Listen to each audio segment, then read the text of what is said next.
안녕하세요. 아름다운 세상입니다.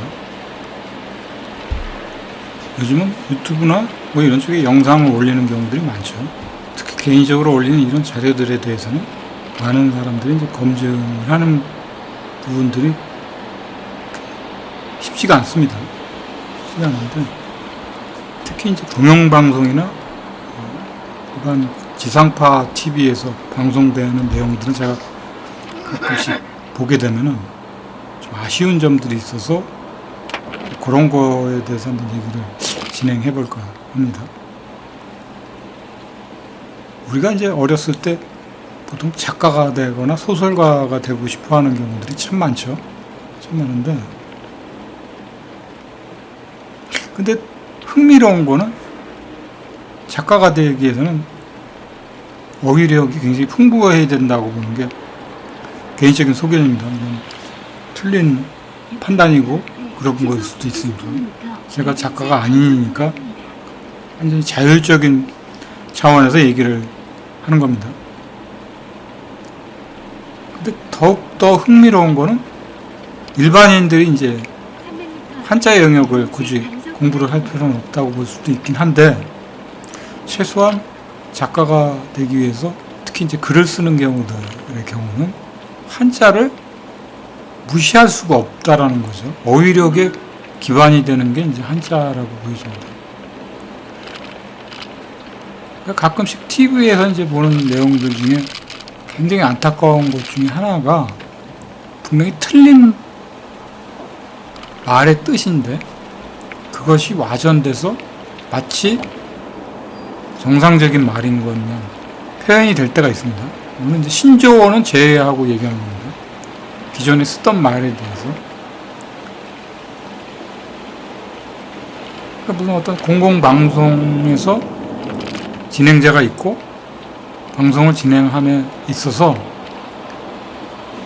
관객들이 있죠. 관객들이 있는 가운데서 박수를 쳐주세요라는 소리들을 많이 했거든요.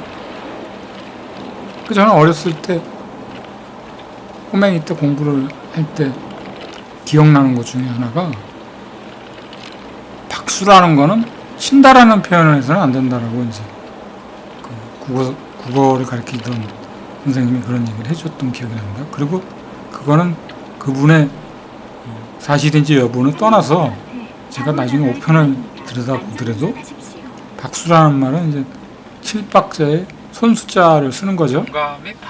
이런 의미인데 와전된 박수를 쳐주세요. 그래서 당시에도 선생님들이 하는 얘기가 박수를 친다는 얘기를 표현하는 건 국어에서 틀린 말이라는 거죠. 그리고 굳이 그걸 표현하려고 그러면 박수를 보내주세요. 열화와 같은 박수를 성원과 함께 실어서 보내주시기 바랍니다. 이런 표현이 사실 맞습니다. 근데 방송에서는 가끔씩 MC들이 박수를 쳐주세요. 박수 쳐주세요. 그러니까 우리가 유튜브 상에서도 그런 얘기도 많이 하죠. 뭔가 박수 쳐주세요.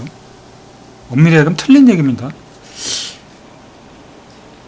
근데 이게 왜 이런 현상이 일어나냐면, 한글이 편리한 반면에 소리 글자이기 때문에 중복되는 소리의 음의 형태라는 거는 그렇게 영역이 넓지 않습니다. 그 어휘 기조가 한 1000개 정도의 어휘를 벗어나게 되면 그때부터는 소리값이 비슷해지고 중복되는 과정들이 많이 되는 거죠. 그럼 그걸 어떻게 구분할 것인가의 여부를 한자로 보통 구분을 한다고 합니다. 그래서 일반인들이 그거를 할 필요는 없고, 최소한 작가의 기질을 갖고 있는 사람들의 경우라면 기본적인 한자 테두리의 범위는 알고 있어야 합니다. 그래서 한학을 했던 사람들이 어휘가 출중한 게 정확한 표현을 할 수 있다는 게 바로 그거죠. 검증을 본인 스스로가 머릿속에서 하니까요. 그래서 보통 또 하는 어휘 부족의 사태에서 빚어지는 말이 외국어를 끌어다 쓰는 겁니다. 외국어를. 그래서 그 부분도 조금 현대적인 감각에서는 우리의 좋은 말도 있지만, 그거를 표현하기 위해서는 사실은 작가들이 한자만을 고집해서도 안 되겠지만 한글만 또 고집해서도 안 되지만, 최소한 한글을 고집하기 이전에 작가로서의 소질이, 기질이 있어야 된다고 보면 최소한 한자 정도는 섭렵을 해줘야 된다는 거죠. 그걸 옳고 그름을 분명히 알려면 그 부분을 알아야 우리 글도 제대로 알게 되는 표현이겠죠. 이건 지금 개인적인 생각을 얘기한 거기 때문에 이제 반론이 제기될 수도 있는데 분명한 겁니다. 사실 어휘의 언어학자들이 한자를 제껴두고 한글의 어떤 우리말을 강조하기가 참 힘든 겁니다. 그거를 표현하려면 사실은 그 언어학이라는 게 그렇죠.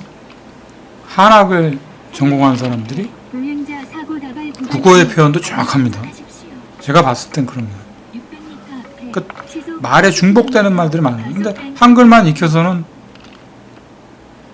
어떤 게 우리말이고 어떤 게 이제 그런 표현들에 대한 거를 접근하기 힘든 거죠.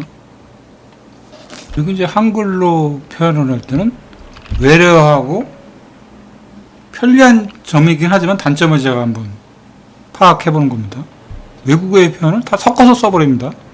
그리고 볶음밥 형식으로 묶어서 막 비벼서 말을 쓰기 때문에 그 말에 그게 외국어인지 한국어인지 표현은 잘 못합니다. 그래서 예전에 그 뭐 광고에 나왔던 거 위에로 5R라는 근데 그 3개국어가 들어가 있다라는 단어 그 어휘 표현이라고 그러더라고요. 근데 모르면 그냥 한 개 단어로 알고 있는 거죠. 거기서 말하는 미는 이제 아름다울 미자를 쓴 거라고 알고 있습니다.